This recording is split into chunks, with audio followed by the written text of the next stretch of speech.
The subject for today is investment in the valley and beyond. And we have four very esteemed VC panelists. So I'll let you guys introduce yourselves and maybe a little bit about yourself, your firm, and maybe a little bit about what you invest in Australia, if you invest in Australia. So Tristen, can we start with you? Sure. I'm Tristen Langley. I'm a venture partner with Southern Cross Venture Partners.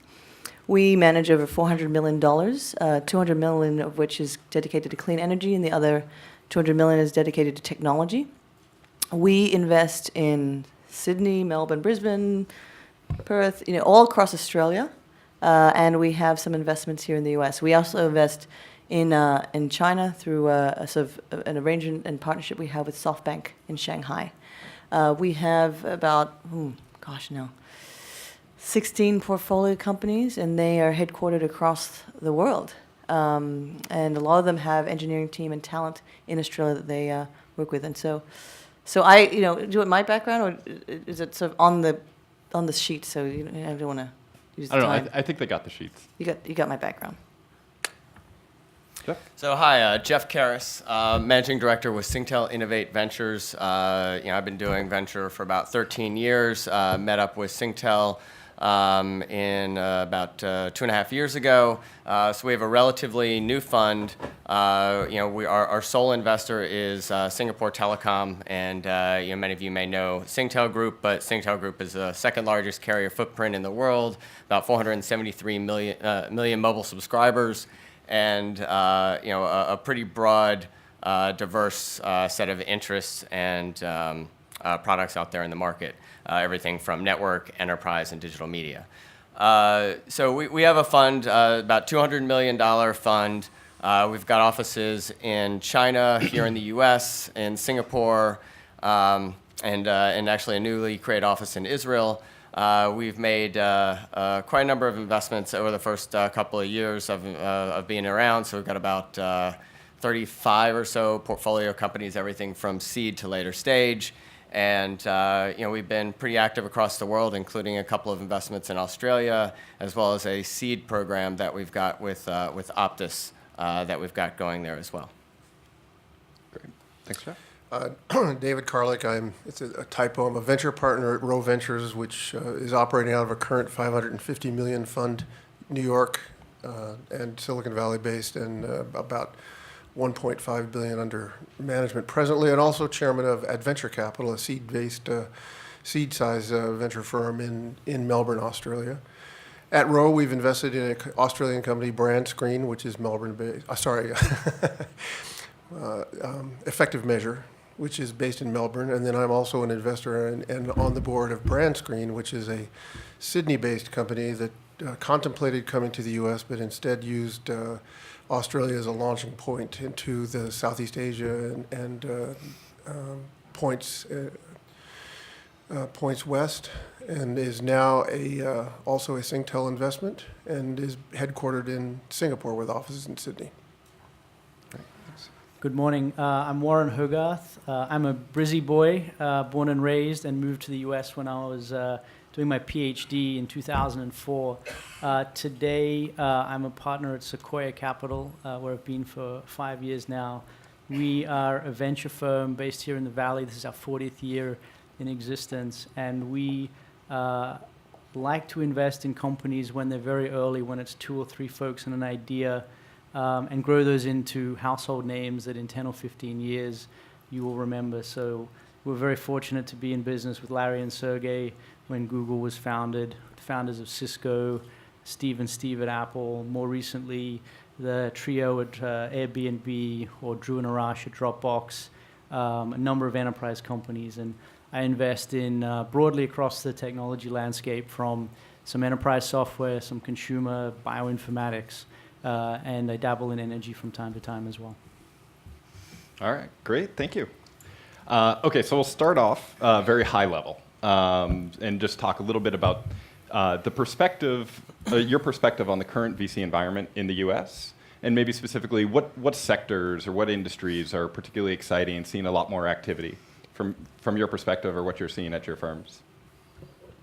So I don't know who wants to say. We can mix it up. I'll start it off, and I'll just say a few broad comments. One is, every few years we have a limited partners meeting, and most recently, when we had ours, we put up a menu of a lot of the great innovation that's going on right now, and we said to them, unlike any other time in history, we think now might be the best time to be an entrepreneur and an investor, because there's so much great stuff that's going on in terms of change, and that is just enabling a lot of disruption. So it's everywhere in the network stack, from software-defined networks to software-defined storage to new kinds of databases such as Hadoop and Mongo, the BI layers that sit on top of that, whether it's consumer-enabled by mobile, whether it's mobile businesses that are sort of sweeping change in the same way that Uber might be, to an area I mentioned before, bioinformatics, where sequencing has come down at a rate significantly faster than Moore's law.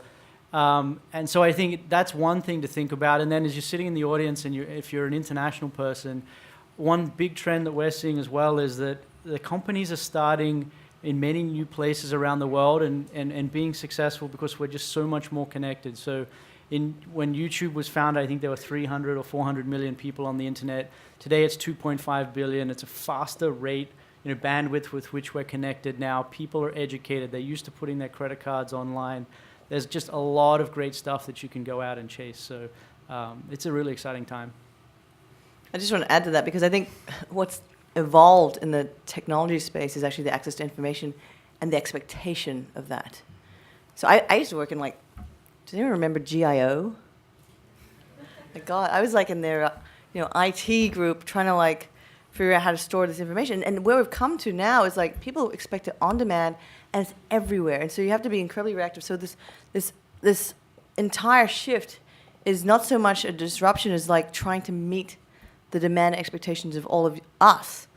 And I just got the statistic of, I think Sunday afternoons, I think somewhere between 15 and 25% of the U.S. internet traffic is Netflix, right? And so these sort of expectations and demands on things is really quite tough. I actually believe that we're going to see a very tough period in the next year or two for most startups. So AngelList has over 70,000 companies listed in its database from all around the world.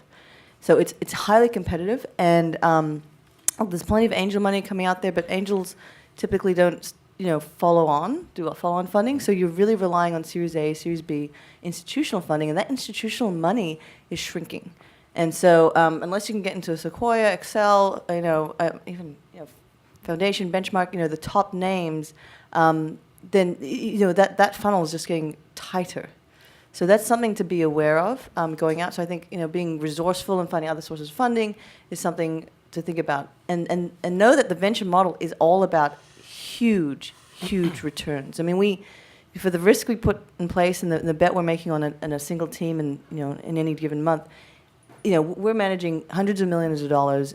We expect to own maybe 20 to 30% of your company.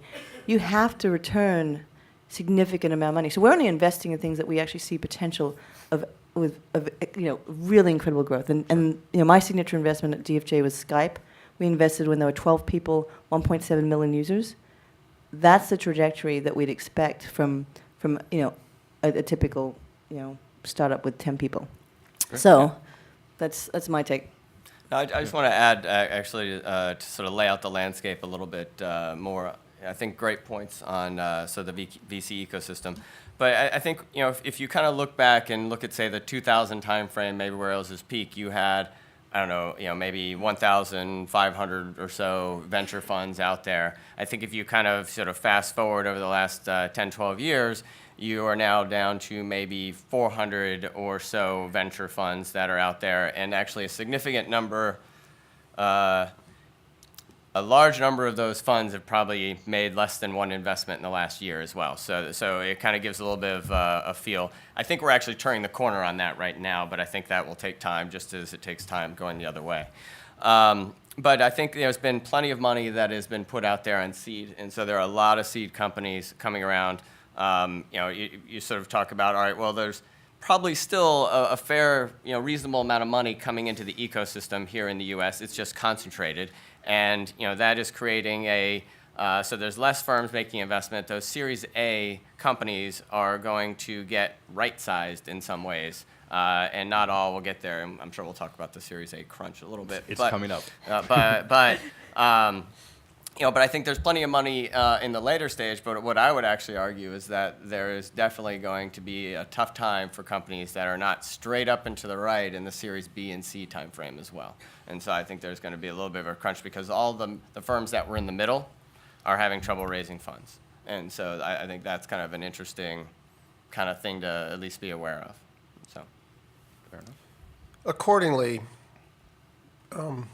many of the entrepreneurs that I've met with and seen over the years, but especially recently, should consider whether they have something that can go up and to the right or whether they have something with their angel money that they can turn into a profitable business. And I know a lot of people don't think that way now, but I think it's something to think about, especially since some of these are such efficient uses of capital. They have crowdsourced labor forces and can be brought out simply and cheaply and can make their way under their own power. And making your way under your own power is a very liberating experience compared to spending 90% of your time trying to raise money. For sure.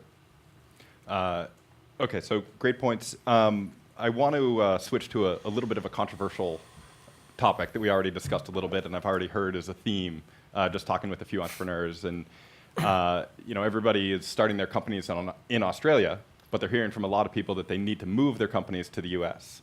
So what do you think about that? Do these founders and entrepreneurs need to move their companies to the U.S.? Well, we're working with two, one of which moved, as I said, its headquarters to Singapore in order to service that market. And another one is an Australian-based company which serves geographies around the world closer to Australia than to here. Australia, of course, is equally inconvenient to everything. And so they didn't need to move here. I think that's a common myth. Obviously, there's more money here, and a lot of the investors here would rather see somebody become a Delaware C Corp with a typical kind of governance that's friendly to the venture type of investment.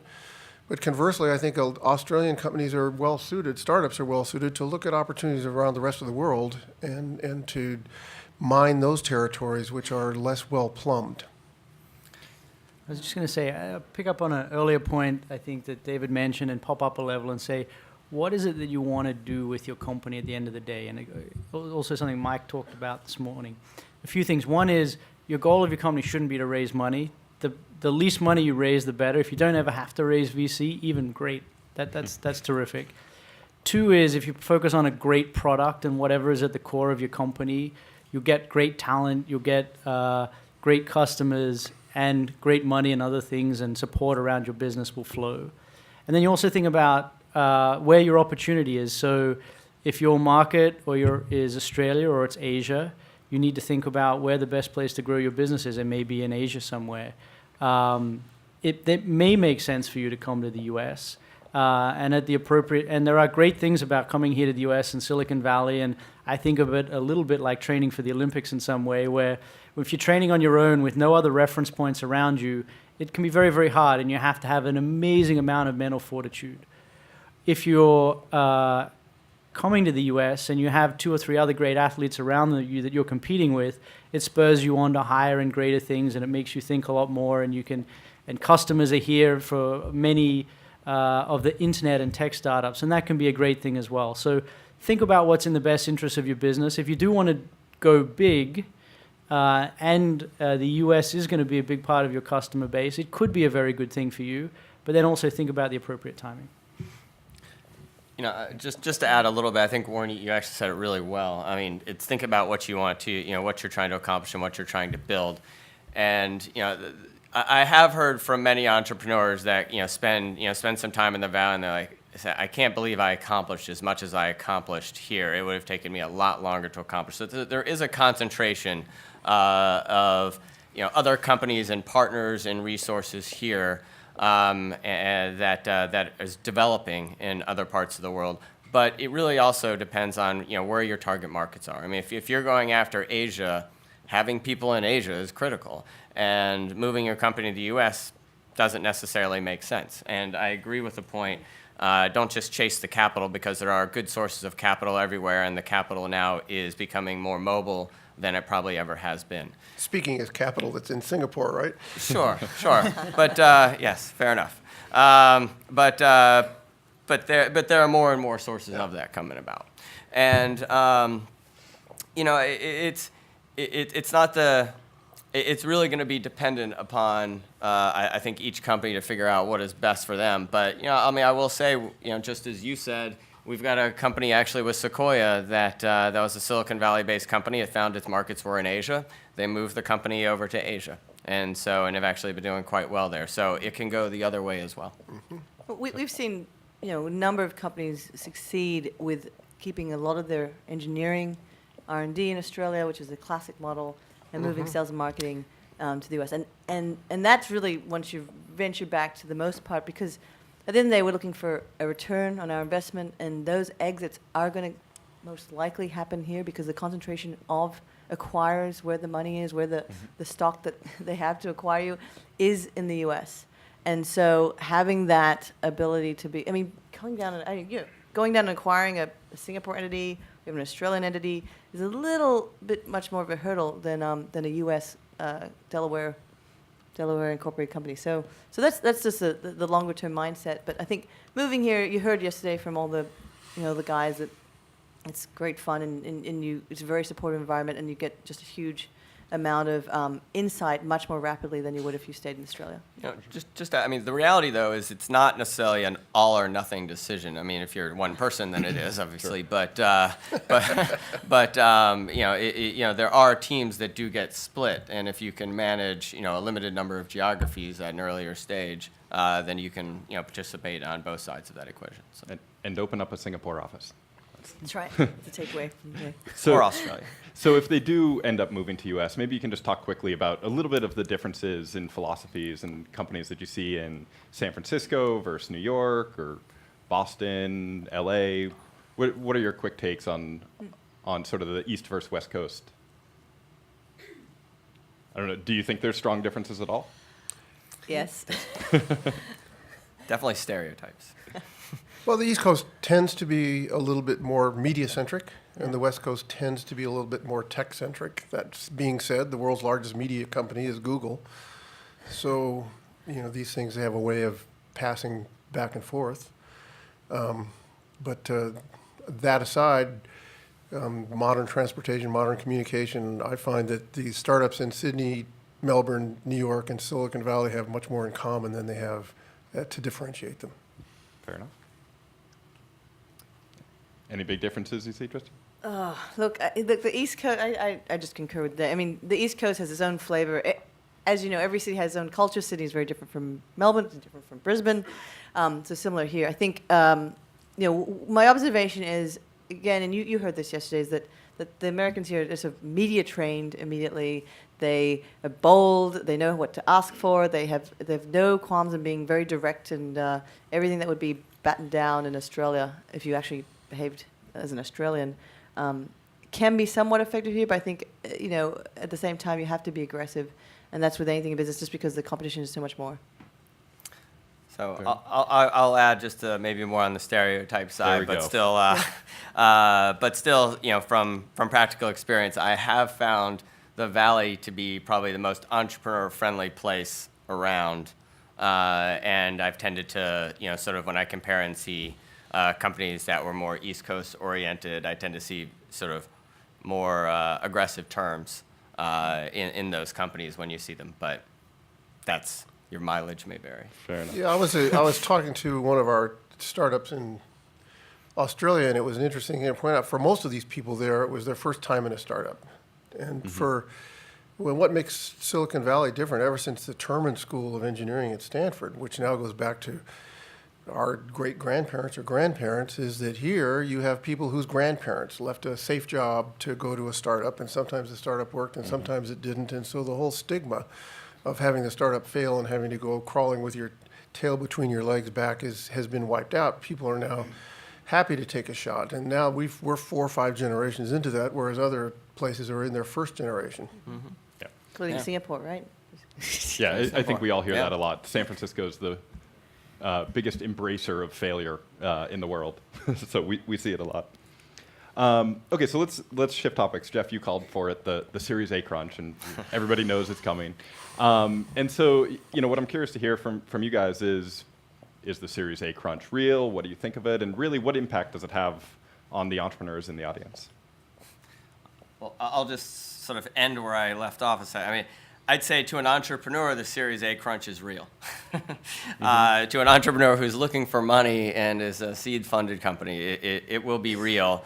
But from a sort of stepping back and looking historically at things, I think like I said, I think it's more of a right sizing, because I think there's a lot more Series A companies being funded from a lot more sources, and so I think you'll end up, it'll probably be a healthy thing to have that right sizing. Again, it all depends on where you're sitting, I suppose. But even more specifically, I mean, we're seeing withdrawal overall from the entire industry from some of the fundamental sectors that made Silicon Valley. So, we're seeing optical device companies, semiconductor companies, fabless semi companies with huge traction that cannot raise funding. And I'm looking at medical devices right now. I'm looking at clean energy, which has no one's investing, practically. So, most companies are dying in that sector. So from a contrarian point of view, we have the front seat of looking at these things that so valuations are compressing, and I think the bar to actually get Series A in tech, it's just so much more competitive. But we really have an opportunity to step up across all sectors. I mean, hardware, software. I'm looking at wireless. I'm looking at communications. I'm looking at networking, data centers, across the board. That for us as investors actually is looking good because there is a lot out there, and I think the crunch will come. It's more so much as valuation as in as much as actually just competing against really other tracking companies, and so it's competitive out there, and you just have to prove your own traction. You have to find some runway in what you're doing, and that's mainly just through internally generated revenues. So you have to look at your own business model, give a hard look at what you're doing, what the margins are, fundamental business. And I think that's sort of swinging back, which is a relief. And then on the other side of it, those other exciting companies like Snapchat and others that we mentioned yesterday that will come out of nowhere and they'll rocket, and it's all part of this new paradigm. So there's some exciting stuff going on too, but the guys who get momentum will always find some backers. Mm-hmm. Yeah. So talk about that bar. You said basically the Series A crunch raises the bar for companies, right? And so where is that bar now? What do these guys need to achieve to sell you on to get Series A money from you guys? What milestones do they need to show? How much traction? What do they need to demonstrate? So I'll take this in two parts. One, just to add something to the last piece. The best companies that we've been in business with raise the least amount of capital. And capital scarcity forces focus and discipline that often creates the best companies. Mm-hmm. And you just had Mike sitting on stage who bootstrapped a company from very early on and has been terrifically successful. And I think that one of the problems when money is too available is that discipline goes out the door, one. And secondly, as an entrepreneur, one of the reasons it's so damn hard to hire anyone in the Valley right now is because any engineer with an interesting idea can raise seed money very, very easily. And if you go talk to great entrepreneurs, it's very, very difficult to retain and keep capital. So I think actually it could be healthy overall for the ecosystem, what happens. And again, it goes back to you want to raise, the mindset should be, I want to raise as least money as I possibly can to build the biggest business I possibly can. Not, I want to raise the most money I can, and then I'll build a great business. And so it's just, I think we've gotten a little out of whack there. In terms of a Series A, I mean, it's very amorphous. I try and frame it to people from the point of view, a little bit of a spider diagram, right? Where we're optimizing, or there's all of this give and take in situations that you think of. But I mean, very, very simply, for us, if we're the right kind of capital, so if you want to build, and as an entrepreneur, the other thing I like to say, great entrepreneurs build many, many kinds and sizes of businesses. You can be a great entrepreneur and have a business that's doing 5 or 10 million of revenue profitably, spinning off a bunch of cash, and that's a wonderful business for you, and that's equally great and shouldn't be shied away from, to building a much larger business and being more risky in other ways. Because anyone who has the fortitude to go and do that I think should deserve a lot of respect to build any kind of business like that. But if you do want to go for the stars in some way and you want to build a business that for us we think of as can be worth $500 million or more, then the market size has to be there. As we think about the customer, we think of it as a burning need, sort of a hair on fire problem, as opposed a must-have versus a nice-to-have. Because otherwise you've got to build a sales force and then you've got to push the product rather than a product that sells itself. And that is a huge difference to the amount of capital your company has to raise ideally. And then it comes down to the team as well and the opportunity. And then when we look at it and we think about risks, there are certain risks that are in your control and certain risks that are outside of your control. And I think of a Series A as, there may be 1 or 2 significant risks left in the business, but there's not 3, 4, or 5. Because if you take, 0.8 probability of each of those risks and you multiply it till you raise it to the power of 5, you have a very small probability of success. And so you want to have something, if it's a seed, maybe you need to prove the traction and that you can build a great team and that the market's there and there's a pain point. At the Series A, depending on your business, you probably want to have knocked off a few of those and have a pretty good validation or references in the market of why, there is that pain point and it is really big and why it's a big market. What he said. Any other thoughts? What do these companies need to achieve for the Series A? Or does everybody says what he said? I mean, he said it quite well. I mean, I think I've done lots of panels before. Yeah. I mean, the key is generalizing. I mean, it's going to be a different milestone for different types of companies and where they are, and it's going to be really kind of where they are. Have they been able to take and de-risk things enough so that the opportunity presents itself as a logical one to take at a Series A. And so, I mean, I think you said it more eloquently though. So. So let's say these companies can't raise a Series A. They haven't demonstrated enough traction. There's still too many risks. A few people have mentioned some other sources. There's other sources of capital. Sell your product. That's a good one. Customer financing. What do you guys think about crowdfunding, AngelLists, Kickstarter, Funders Club, any of those sort of things, or other sources? What options do these guys have? I think it's a great alternative. I think I've seen it, incredibly successful. For the companies I know that have raised successful in AngelList and Kickstarter, I think they've been great sources. I don't know if the stage of those companies will get them to a point of profitability, but I've seen a lot of entrepreneurs have a lot of good fun, like having an attempt to build their product. And I think it's hard, and I think there's lessons learned. And I think, I don't see too much backlash, but I think going in with eyes wide open is that once you raise on those forums, I'm not sure you can go back and double dip. So basically it's your shot at getting to some significant traction. So it has to be taken seriously. And you heard the advice yesterday, which is go in, have a little bit of yours committed. Don't turn the switch on until you've got everything in place and you're ready to receive calls and you're off to the races. But I think it's a great alternative. And there's some great advisors and network of people involved and engaged in those communities. Yeah, there's been some real successes. The Pebble worked out well. The Smart Things came along beautifully. There's been some real nice votes up in the system, and I think that there's some validation to having that kind of opinion polling. That being said, it doesn't prove anything.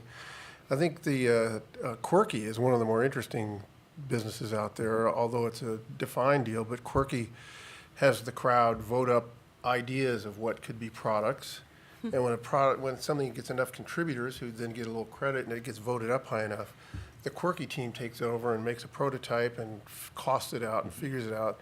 Then they put it for sale on Quirky, and you buy it. And if enough people buy it, they go into production. And if enough people don't buy it, they refund their money and the product goes away. And it's a fascinating crowdsourced approach to seeing if an idea can fly. I would just say that I think there's two things. One is crowdsourcing as a validation of demand in the product, and the other one is crowdsourcing in terms of, and where you, again, having a customer pay and get 4 million of prepayments for your 3D printer, that's wonderful. It's great validation. It's customer capital. Crowdfunding, I would just say, be very, very thoughtful. It may work for you, but you should approach it with the same due diligence and thought process as you would hiring a co-founder or hiring any other, or recruiting any other form of capital, because it's a 5 to 10 year relationship. Yeah, that's actually an interesting question in terms of the equity crowdfunding piece. Have you guys had companies come to you that have already raised, I don't know, $500,000 or $1 million in equity crowdfunding from 1,000 different investors? And if you have, how do you view that, or how do you think you would view that if a company comes to you and has that sort of cap table? The short answer to date is no. Yeah. I haven't fully thought through it. My initial reaction would be it would be scary, because every time you raise financing or you do something to the capital structure of your company, you often need to go out to your investor base to get approval for certain, depending how your docs and everything are written. And this is where you should have a really good lawyer think through this about what you need approvals for and what the thresholds are. But you now have, rather than having to deal with 1 or 2 people, and I can introduce you to startup companies that have come with 10 angel investors, and when the company's 4 years old or 5 years old, and then each one of these guys is still calling on a monthly basis and taking up a huge bandwidth from the management team, it's a pain.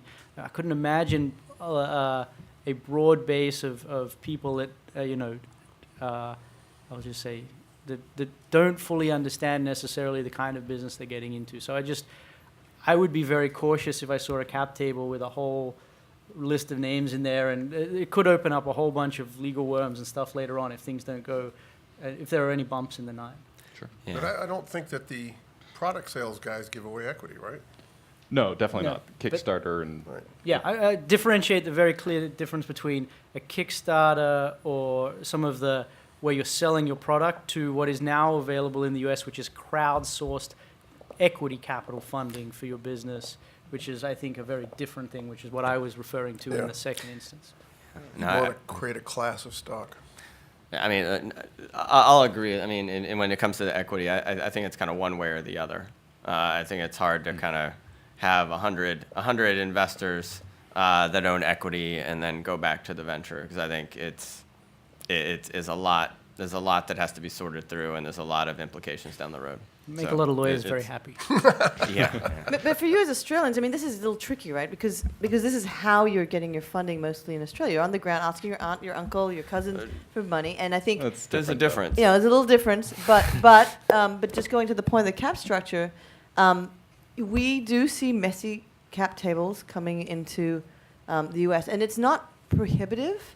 It's a little bit of hair on the deal. It's basically things that these guys would not touch, but we at Southern Cross are willing to wrestle this because this is what we're here for. We're really helping the Australian companies. And so we will actually help with those haircuts and then present you guys to these guys.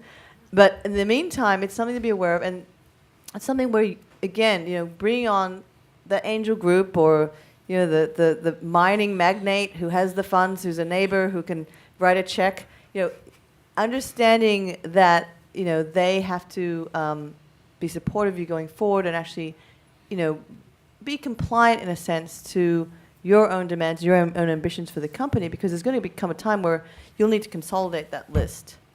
And so even just making that upfront, very transparent, this is what will have to happen in the future, is something you should be aware of. Just want to just draw one distinction, though, in clarification. I mean, it's the difference is friends and family. That's All good. absolutely a perfect route to go. On the internet with 1,000 people putting in $1,000 $1,000 each. is a very different ballgame. But that's what you get in And so- Australia. I mean, what I'm distincting is like that Yeah. sort of AngelList funding is actually what happens in Australia, more or less. There's like pools of friends, and they know someone, and then you come together, and they all write a little check, and that's what it sort of looks like. It looks like private AngelList sometimes. So it's something to be aware of. It's nothing to be you run away from. But this is sometimes what you have to do in Australia because you don't have those options, and you're not here plugged into the networks with AngelList. So all the power to you, but just go in with the notion that you can clean this up if you make everything transparent and actually make sure that's one of the goals going forward. But an institutional investor that comes in later is going to want rights. They're way ahead of the first group and insist on that. For sure. And if there's continued financing is needed and it comes to a pay-to-play stage, then typically those people lose their money even if the company succeeds. It's an unknown but popular way to spend your capital. That'll be interesting the first time we see a class action lawsuit on that. A few years out, hopefully. So let's. I want to hear some of your thoughts on just the cultural differences that you see in Australian founders and early stage Australian startups versus the startups that you see in the U.S., San Francisco, and Silicon Valley. What are some of the cultural differences you see in the approaches? I'll jump in and just say a few things. If we think about a founder, that authentic vision and understanding of the product and the market they're going after, and the relentless pursuit then or the journey that they take, is a characteristic of almost any founder. The other characteristics of founders tend to be on the extremes. They can be megalomaniacs. They can be introverts. Underdog is a word that's used a lot. Quirky would be a nice way to describe some founders. But, it is really an extreme because it's a strange journey. It's often a very lonely journey. So if we sort of start with that as the founder, and then you say, well, what are the differences? I think those characteristics of founders are sort of a global set of characteristics. The things that change are more around sort of understanding of the ecosystem. It's kind of like if Silicon Valley were to go to Australia, everyone would look at us very strange. If Australians come here, there's certain things, whether it be the sense of humor. I've had to change a few things I say to people because they don't laugh at themselves very much.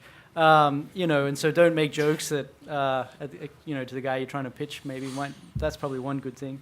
But it is wise. Sometimes I think one of the things that can happen when you come from home or from Australia over here is you can be a little bit cavalier in some ways. And I think that respect and understanding of the business culture and some of the norms here, a healthy disregard is useful, but at least understand it so that you can be prepared when people ask you around the cap table or the vision, or if one of the most basic things is I get a lot of emails from Australian entrepreneurs who want to meet and say, yeah, sure, fine. They go, please sign this NDA. And in the US, most venture firms will not sign an NDA.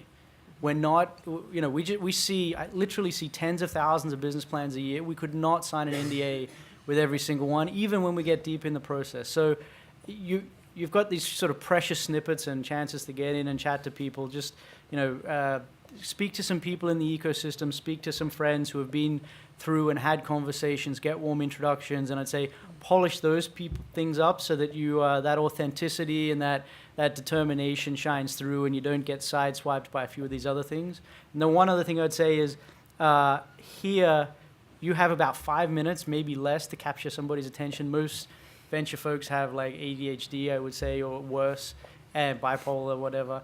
And, you need to be really, really crisp and get their attention in the first few minutes. Those are the two things I would say. I'm curious. I mean, how many people here have done business, partnered with, had strategic relations with, had customers of companies, significant companies here in the U.S.? Right? So that interaction engagement is a good lead. I mean, my advice to you just to sort of train up into sort of exposure to U.S. companies is literally go through some venture portfolios, look at what they've invested in, see if there's actually any partnership you'd actually like to engage with within this kind of reach out to them because they're usually more responsive than the VCs. And if you make a connection, you can actually get a feeling of how they work. And that actually is the best introduction to most of us is through our portfolio companies who say, oh, I've been doing some work with this group in Australia, you should check them out. And just from an intercultural perspective, that's going to be a lead for you in terms of how other venture-backed startups also do business. And so, doing some biz dev there, figuring out customer relations is actually something I'd recommend. Yeah, that's one of the little hacks I've seen of basically if you really want to attract an investor's attention, sell all their portfolio companies on your product and then walk in. Yes. And got the whole thing lined up. So any other cultural differences you guys see, David or Jeff? I find that entrepreneurs who come out for funding, who've come from storied backgrounds at name brand companies, tend to have a sense of entitlement that can be interesting. And entrepreneurs from Australia sometimes carry this Australian blend of either humility or an inferiority complex, not to a terrible extent, but to some extent. Australians seem to feel like if they just do it in Australia, that it's too small of a country. It's like a little island. It's not good enough unless you've had some international success, which I don't think is true. And of course, Australians won't drive their own cars. They'll only drive imports at twice the price because they won't be seen in something from Australia. Don't ask me to explain it. It's just true.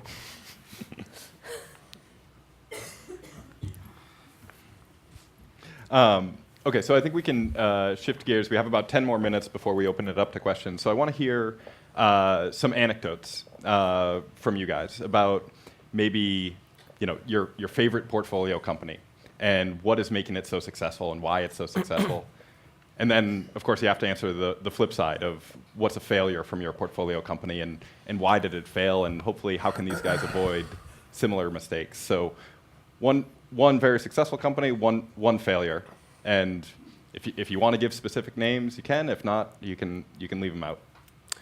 Thanks to repression, I'm having to rack my brain for a failure, but I can start with a success. We did Reach Local was a company that we invested in almost 10 years ago, and it's the opposite of what you said. It's a product that requires a sales force, and that's one of its strengths and weaknesses, but certainly its differentiating factor.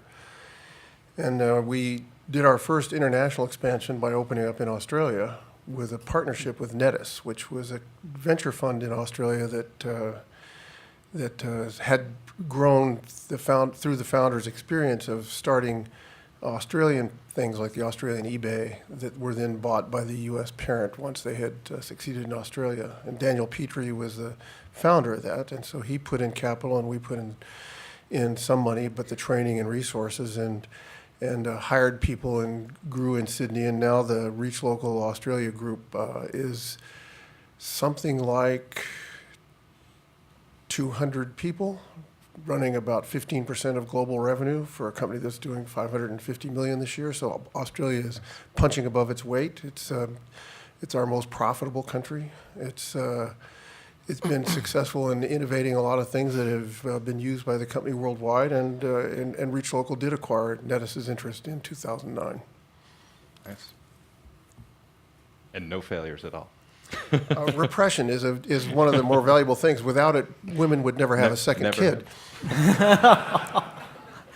I'll take a stab at both sides. I won't name names, but I'll say we made a couple of investments in solar, which didn't pan out very well. And if I were to give broad strokes of why investments don't work out, there's a couple of different things. One, which I think is perhaps the most heartbreaking, but the thing you should recognize most early, is when you didn't get the market right.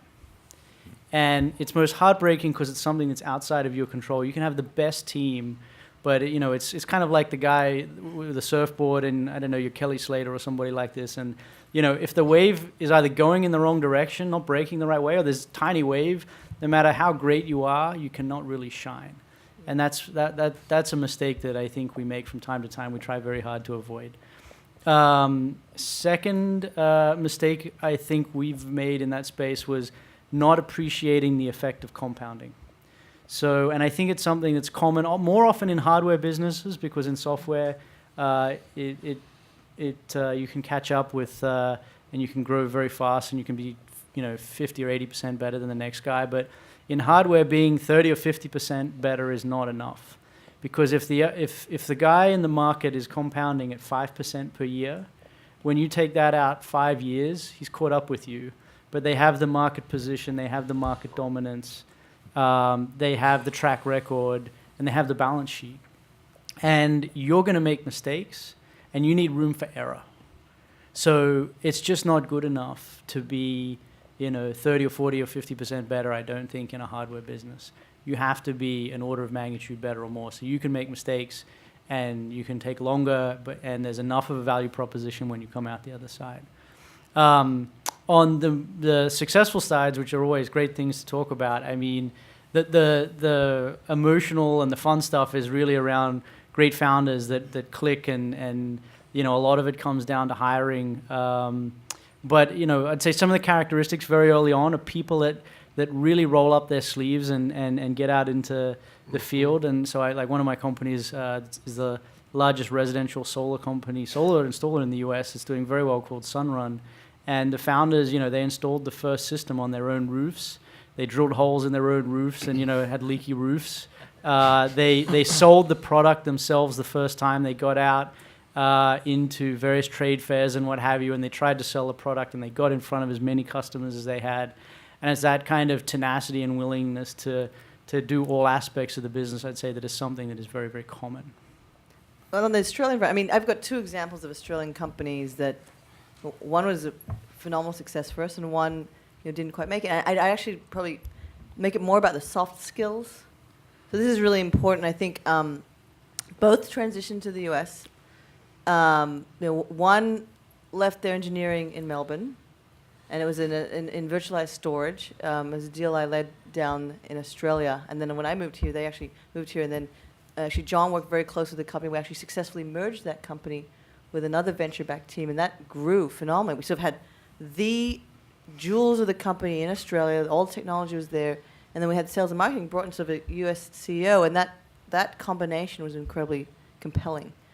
What failed, and we actually sold that company of VMware 2 months ago for a substantial amount of money, and so that was a big tick. And then on the other side, we brought out a couple of founders, and they moved everything. They sort of left Sydney, tried to move everything there in the enterprise software space, trying to, operate in the world of Microsoft's products, and it was just really hard. And they had actually founder issues, they had hiring issues, so a lot of it was around the people. And so, in Melbourne, they had a very cohesive team. They kept it together. It was engineering. They were incredibly focused, and they worked together before, and they were great.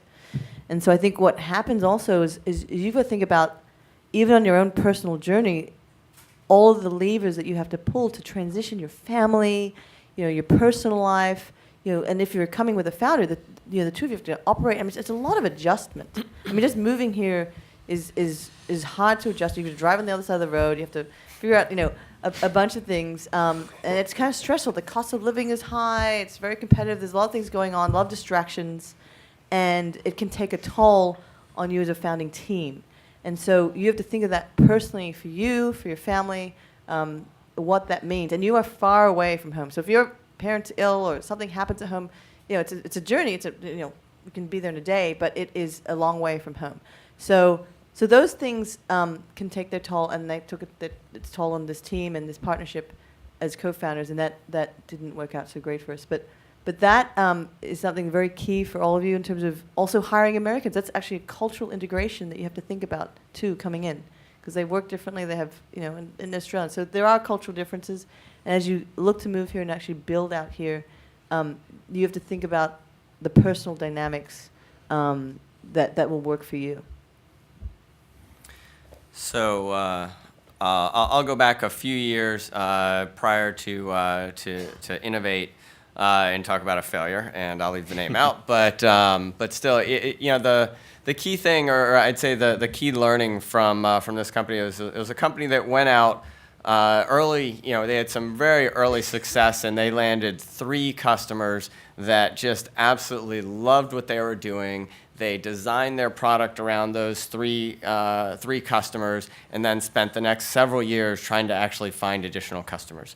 And they had just kind of locked in because they thought they just had it right, but it turned out they had, believe it or not, found the right people that actually wanted that and kind of went in. So the advice or coming out of that was making sure that you don't just have sort of the head fake from some of those initial customers.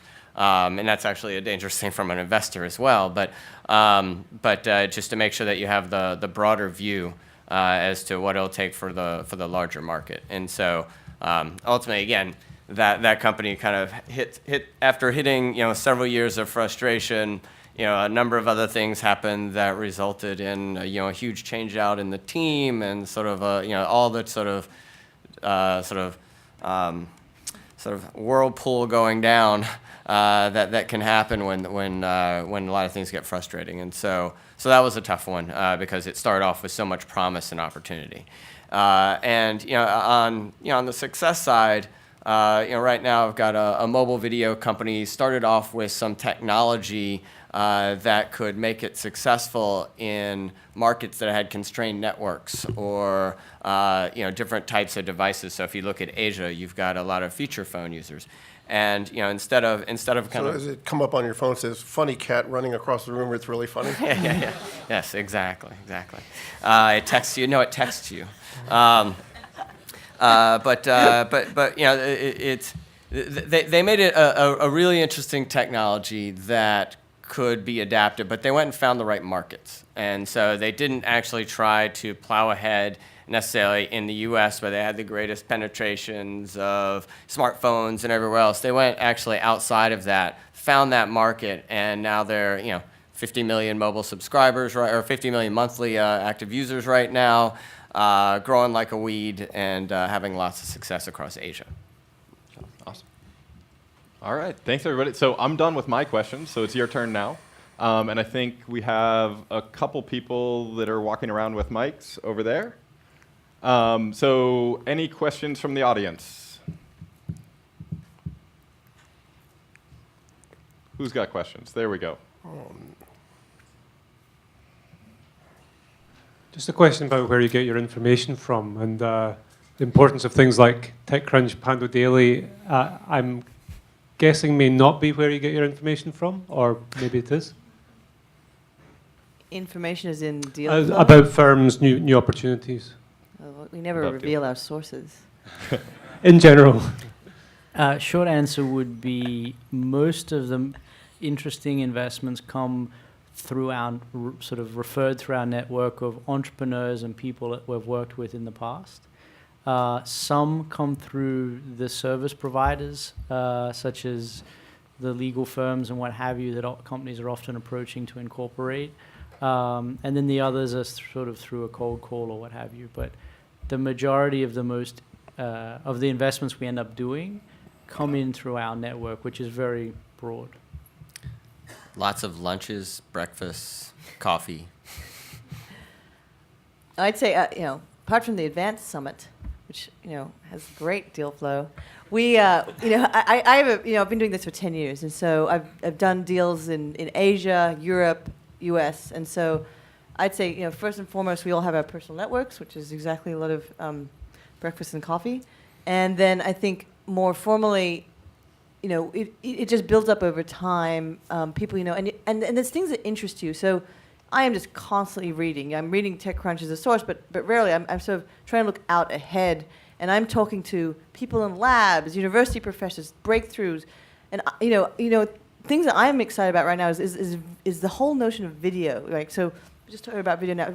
We heard it yesterday. Video is 50% of the world's internet traffic, and so I'm looking at compression technologies, HEVC, which is a new standard. I'm looking at down the pipeline, and I'm trying to think ahead. So I like to tell people, if I see something in the news, that's old. Someone's written about it already, so everyone knows about it. I don't want to actually use that as a source.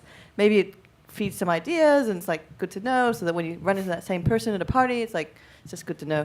But in general, I take a thematic approach, and then I'll just go and hunt. I'll just hunt down who are the experts in that field. What did they tell me? What are you seeing? Who's solving this problem? So it's very much, we see a lot. We try and pick out themes that we think might make a difference.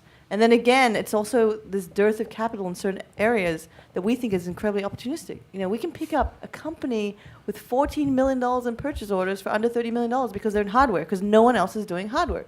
So this is exciting for us. But the way we go about it, John goes to his Harvard alumni events. I go to my Stanford alumni events. And Larry's here. We sort of just know a lot of people through our own backgrounds, and we milk that. So that's where I'd say our information comes from. the tech crunches and sort of the other things you kind of look at and you're like, oh, look what I missed. I don't miss those.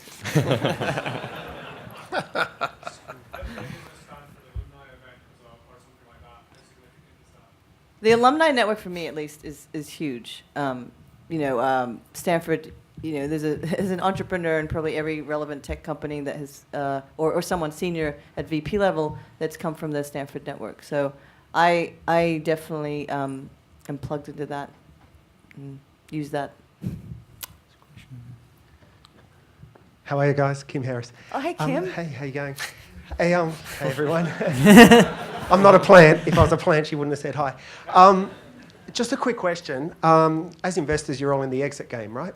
And CB Insights did a report on acquisitions last year globally, and it covered about 2,500 acquisitions, tech startup acquisitions. 3 out of 4 of those companies that were acquired took no institutional money. So that includes, it's not just PE, but all VC. And 80% of those acquisitions were done outside of California. So as institutional investors who are in California, how do you see that trend affecting your business? And do you think that, I know Sequoia's all over the place, Warren, but do you think that's going to affect your business where you're in a market that's highly competitive? There are lots and lots of those types of investors right here in San Francisco and the Bay Area. Is the market dynamic going to change? Are you going to be having to chase deals much harder than you are today? Because simply put, the exits are elsewhere. I'd say the payout profile is very different, though. I mean, we're looking at somewhat different profiles and definitely more differentiated technology. Harder to do stuff. I mean, what we like to do is really hard to do stuff that's deeply technical, and has a longer horizon to grow. So I think that's it's just different. I don't think it affects us as much. No. I mean, I'll just add. I agree. I mean, I think the devil's in the details in the types of companies that were acquired and the amounts. But in general, I do agree with the internationalization. I mean, we have 4 offices around the world, and we're absolutely spending a lot of time, obviously, in the Valley. But we are cognizant that innovation is happening everywhere now, and ecosystems are building and getting created.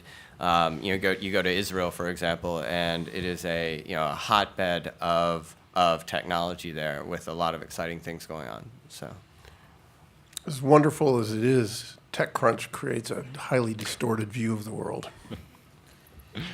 So we have a question down here. Hi, my name's Jodie. Recently moved to the Bay Area, looking for some personal advice to avoid a cultural faux pas. People have suggested to me, as someone who's looking for an opportunity in a post-Series A funded company, to go through VCs because they know what talent is missing on their teams. How much of your time is spent helping place individuals in your portfolio companies, and is that something that some advice that I should take? So we have a whole team at Sequoia that works on recruiting with our portfolio companies. It really depends on the size of the company. Sunrun has 250 people. I don't know all their hiring needs. They need a CFO right now. I know that much. You may have solved that. But I'd say two things. One, a nice indication of what the VCs, especially the at the upper tier, is it's a pretty good filter for you guys as to hopefully the quality of the company that will come out the other side. They usually have a job page like we do of all of our companies that are recruiting.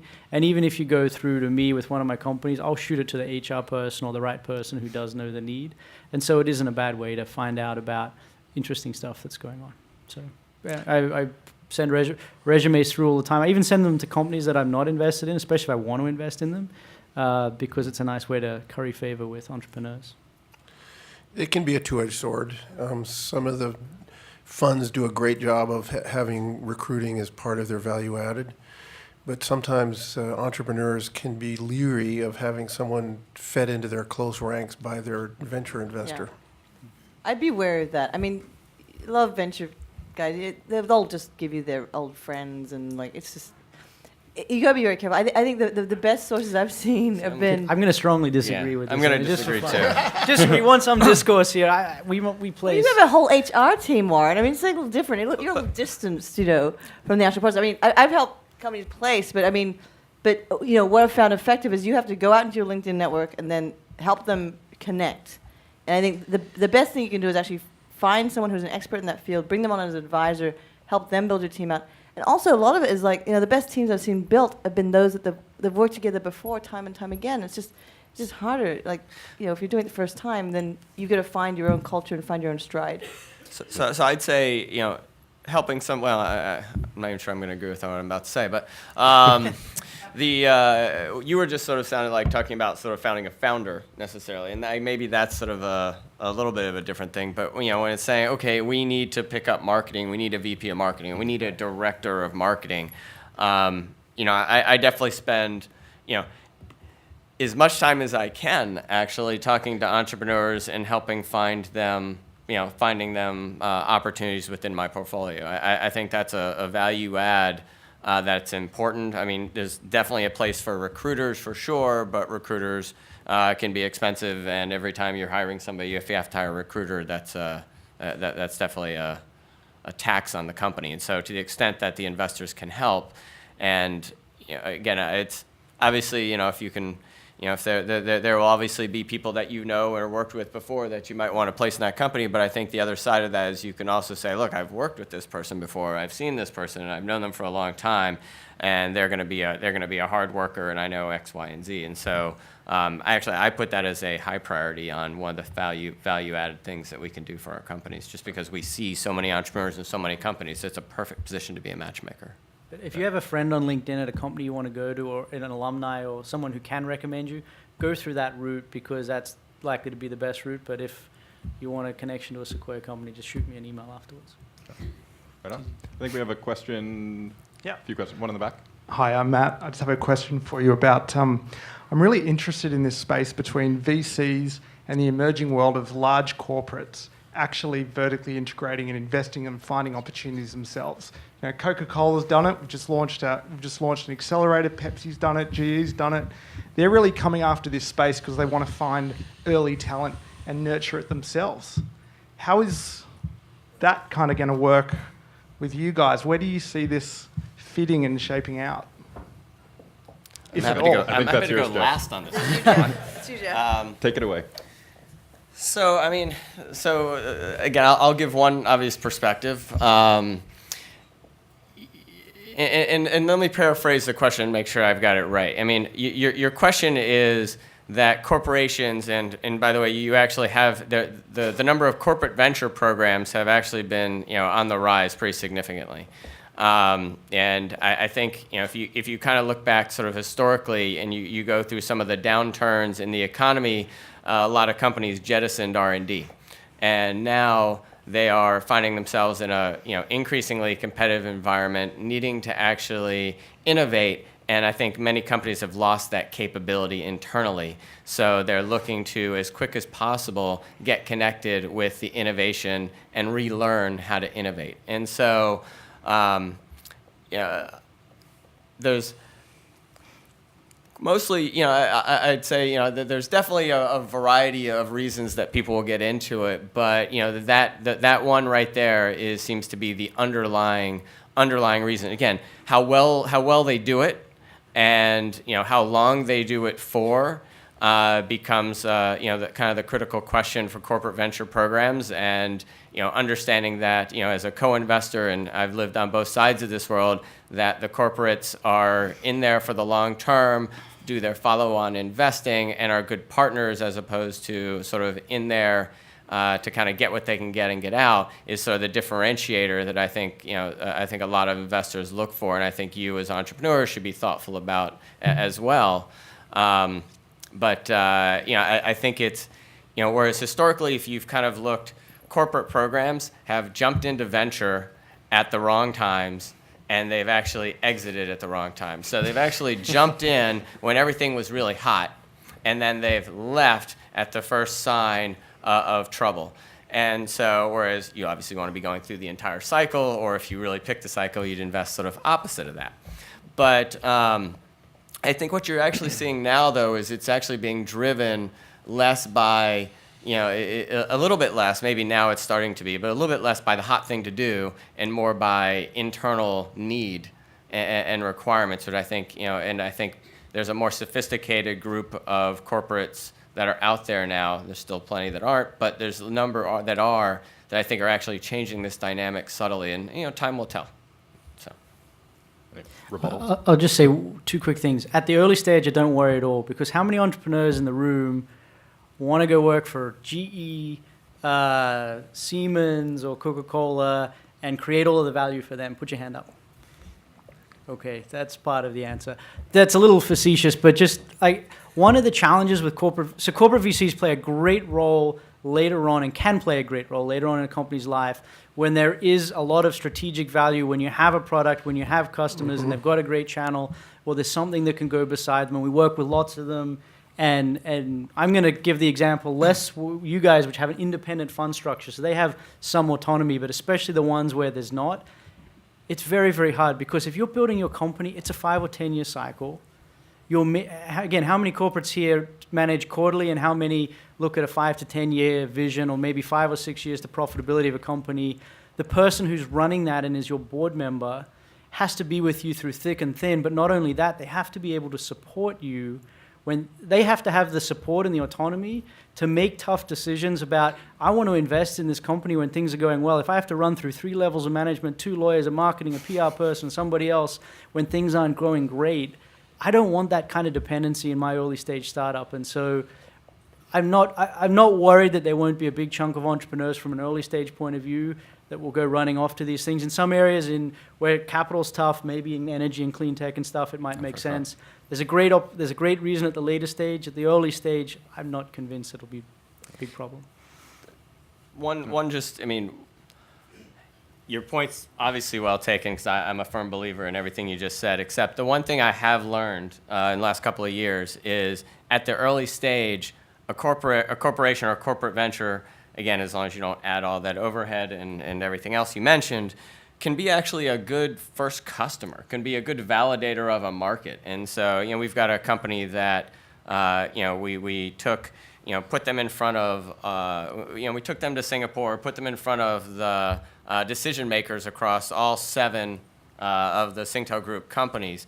And all of them came back and said, wow, that's actually interesting. But by the way, can you actually do that in this part of the business as well? And then offered to help. And so, so there can be value adds that can come. It may not be necessarily the norm, but and sometimes, depending on who it is, can come with a price. But at the same time, I would disagree and say that there can be value. You just need to figure it out and figure out the mix and the pros and cons. Depends on the investor, a lot of times. Well, So I think, are we out of time, or one last question? Okay. One last question. Hi guys, I'm Hani, and there's been a bit of talk recently about venture capitalists, or in Silicon Valley, they value just glue as opposed to innovation. So the example of this is the 17-year-old kid who built Sumly.